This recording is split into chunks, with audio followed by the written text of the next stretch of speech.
नमस्कार, स्वागत है आप सभी का आपके अपने channel update GK for you पर। आज हम पढ़ने जा रहे हैं हिंदी साहित्य के महत्वपूर्ण प्रश्न जो कि टीजीटी, पीजीटी, आरओ, एआरओ और यूपी पीसीएस के लिए इक्वली इम्पॉर्टेंट है। चलिए शुरू करते हैं। पहला प्रश्न है, तुलसी चरित के रचनाकार कौन है? तुलसी चरित के रचनाकार रघुवर दास जी हैं। रघुवर दास जी हैं। अगला प्रश्न है, भक्तमाल के टीकाकार कौन है? भक्तमाल के टीकाकार हैं प्रिया दास जी। प्रिया दास जी भक्तमाल के टीकाकार हैं। नेक्स्ट प्रश्न है, विनय पत्रिका का अन्य नाम क्या है? विनय पत्रिका का अन्य नाम है राम विनयावली। राम विनयावली नाम से भी विनय पत्रिका को जाना जाता है। अगला प्रश्न है, मीराबाई का नाम आदर व प्रेम पूर्वक लेने वाले संत थे, वो कौन थे? रैदास जी थे। रैदास जी मीराबाई का नाम आदर और प्रेम पूर्वक लेते थे। अगला प्रश्न है, साखी शब्द का क्या अर्थ है? साखी शब्द का अर्थ है साक्षी। साक्षी जी। अगला प्रश्न है, कांता भाव से भजन करने वाले सिख संत थे। कांता भाव से जो भजन करने वाले सिख संत थे उनका नाम है चौथे गुरु रामदास जी। चौथे गुरु रामदास जी कांता भाव से भजन करने वाले सिख संत थे। अगला प्रश्न देखते हैं, सूरसागर का स्त्री चरित का विशाल काव्य किसने कहा है? सूरसागर को स्त्री चरित का विशाल काव्य कहा है हजारी प्रसाद द्विवेदी जी ने। किसने कहा है? हजारी प्रसाद द्विवेदी जी ने। अगला प्रश्न है, भ्रमर दूत के रचनाकार कौन है? भ्रमर दूत के रचनाकार हैं सत्यनारायण कवि रत्न जी। सत्यनारायण कवि रत्न जी भ्रमर दूत के रचनाकार हैं। नेक्स्ट प्रश्न देखते हैं, बिहारी सतसई किस भाषा का ग्रंथ है? बिहारी सतसई ब्रज भाषा का ग्रंथ है। उत्तर हो जाएगा आपका ब्रज भाषा। बिहारी सतसई जो है ब्रज भाषा का ग्रंथ है। नेक्स्ट प्रश्न है, रसनिधि का वास्तविक नाम क्या है? तो रसनिधि एक कवि हैं जिनको रसनिधि के नाम से जाना जाता है, पर उनका वास्तविक नाम है पृथ्वी सिंह। पृथ्वी सिंह का नाम दूसरा नाम रसनिधि भी है। नेक्स्ट प्रश्न है, ललित ललाम के रचनाकार हैं। तो ललित ललाम जो रचना है उसके रचनाकार हैं मतीराम जी। मतीराम जी जो है ललित ललाम के रचनाकार हैं। अगला प्रश्न है, प्रबोध पचासा के रचनाकार कौन है? प्रबोध पचासा के रचनाकार हैं पद्माकर जी।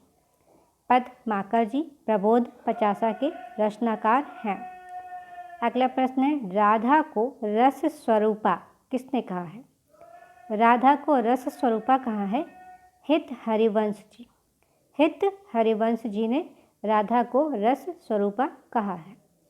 अगला प्रश्न है, अष्टछाप के वरिष्ठ कवि कौन थे? अष्टछाप एक ऐसा ग्रुप है जिसमें 8 कवियों का ग्रुप रखा गया है। उसमें जो सबसे वरिष्ठ कवि थे वो हैं कुंभन दास जी। कुंभन दास जी हैं अष्टछाप के वरिष्ठ कवि हैं। अगला प्रश्न है, नंददास की रचना रस पांचाध्यायी क्या है? रस पांचाध्यायी क्या है? कि यहाँ पे उत्तर हो जाएगा आपका खंड काव्य है।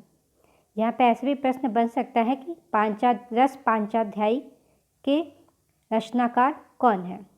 तो हो जाएगा नाम नंददास जी हैं। अगला प्रश्न है, बिहारी के प्रत्येक दोहे पर सवैया किसने लिखी? बिहारी के प्रत्येक दोहे पर सवैया लिखी है कृष्ण कवि ने। कृष्ण कवि ने बिहारी के प्रत्येक दोहे पर सवैया लिखी है। अगला प्रश्न है, श्लेष चमत्कार की अद्भुत क्षमता संपन्न कवि कौन है? एक ऐसे कवि हैं जिनके अंदर श्लेष चमत्कार की अद्भुत क्षमता संपन्न है, उनका नाम है सेनापति जी। क्या नाम उनका? सेनापति जी। अगला प्रश्न आता है, पुष्टि मार्ग के प्रवर्तक कौन माने जाते हैं? पुष्टि मार्ग के प्रवर्तक माने जाते हैं वल्लभाचार्य जी।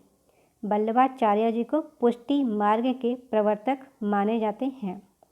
मैं बताना चाहेंगे कि अगर आपने चैनल को सब्सक्राइब नहीं किया है तो कृपया आप सब्सक्राइब कर लें, जिससे आपके पास नोटिफिकेशन पहुंच सके। बेल आइकन को भी प्रेस कर दीजिएगा, जल्द से जल्द आपके पास नोटिफिकेशन पहुंच सके। और वीडियो कैसी लगी ये भी बताइएगा, ताकि हम आपके लिए और इससे बेहतर वीडियो लेकर आ सकें, इससे बेहतर कंटेंट ला सकें। अगला प्रश्न देखते हैं, सुधा निधि के रचनाकार कौन है? सुधा निधि के रचनाकार कौन है? तोष कवि। तोष कवि जो हैं सुधा निधि के रचनाकार हैं। अगला प्रश्न है, रसखान का वास्तविक नाम क्या था? रसखान जी जो हैं इनका हमने बहुत सारी कविताएं पढ़ी हैं, बहुत सारे दोहे पढ़े हैं रसखान जी के। इनका वास्तविक नाम जो है सैयद इब्राहिम है, सैयद इब्राहिम जी। अगला प्रश्न है, रहीम को खाने खाना की उपाधि किसने दी? रहीम जो है अकबर के दरबार में एक नवरत्नों में से आते हैं, इनको खाने खाने की उपाधि अकबर जी ने दी थी। बादशाह अकबर, जो मुग़ल बादशाह अकबर थे, इन्होंने जो है रहीम को खाने खाना की उपाधि दी थी। अगला प्रश्न है, नव जागरण का अग्रदूत किसे कहा जाता है? नव जागरण का अग्रदूत किसे कहा जाता है? उत्तर हो जाएगा आपका भारतेंदु जी को। भारतेंदु जी को नव जागरण का अग्रदूत कहा जाता है। अगला प्रश्न है, शकुंतला नाटक किसकी रचना है?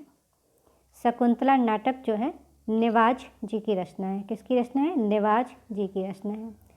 आज के लिए हम इतना ही रखते हैं,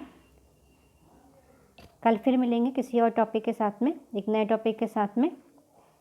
याद दिलाना चाहेंगे कि प्लीज़ वीडियो कैसी लगी ये बताइएगा, लाइक शेयर करें, कमेंट करके बताएं, और अगर चैनल को आपने सब्सक्राइब नहीं किया है तो कृपया आप चैनल को सब्सक्राइब कर लीजिए और बेल आइकन को प्रेस कर दीजिएगा, जिससे आपके पास नोटिफिकेशंस पहुंच सकें। वीडियो देखने के लिए धन्यवाद।